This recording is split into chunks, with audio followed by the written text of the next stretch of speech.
هنا قصة سأقرأها عليكم نستفيدها. قال: سأل رجل الحسن بن علي بن أبي طالب رضي الله عنهما حاجة.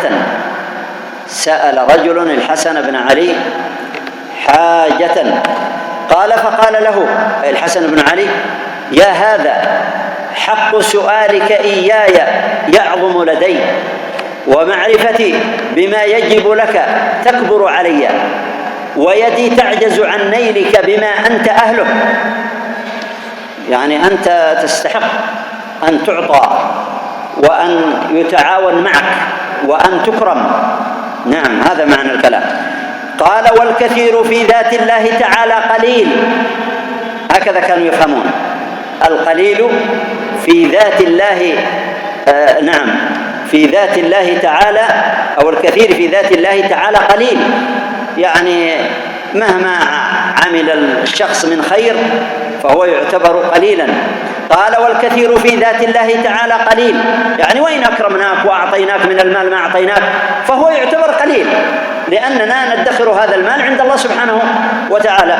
قال: وما في ملكي وفاء لشكرك. ما هنا نافية.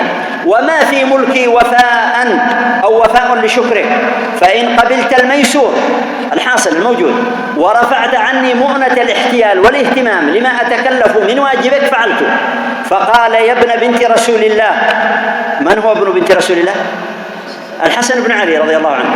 قال: يا ابن بنت رسول الله، أقبل القليل وأشكر العطية وأعذر على المنع. قال: فدعا الحسن بوكيله وجعل يحاسبه على نفقاته حتى استقصاها، ثم قال: هات الفاضل بمعنى الزائد، هات الفاضل من 300,000. قال: فأحضر 50,000. قال: فما فعلت بال500 دينار؟ قال: هي عندي. قال: أحضرها. قال: فأحضرت، فدفع الدراهم والدنانير إلى الرجل. من الذي دفعها له؟ الحسن بن علي بن أبي طالب.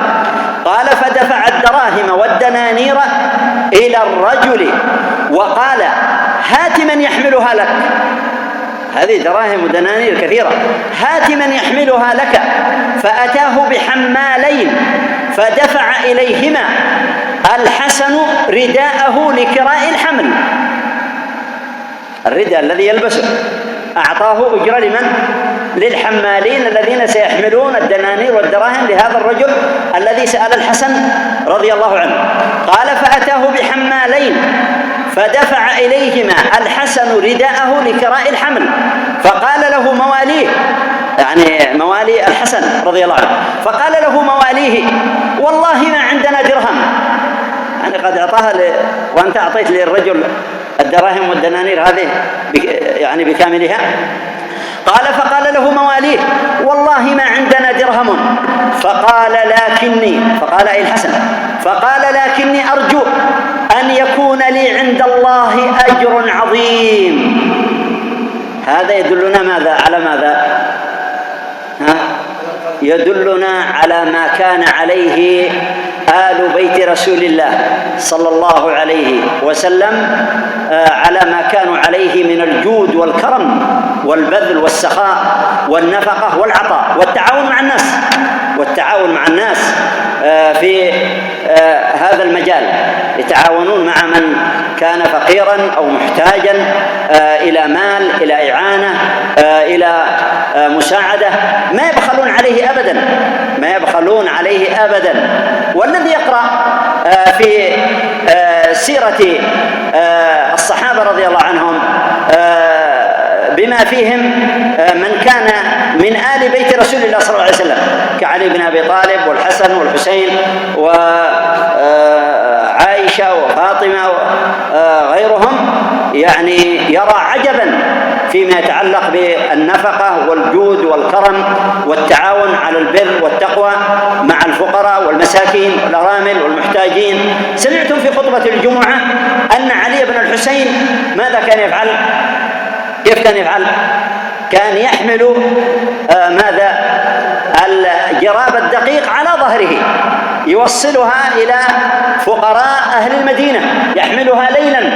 هذا من الجود والكرم ومن السخاء العظيم الذي كان عليه آل بيت رسول الله صلى الله عليه وعلى آله وسلم.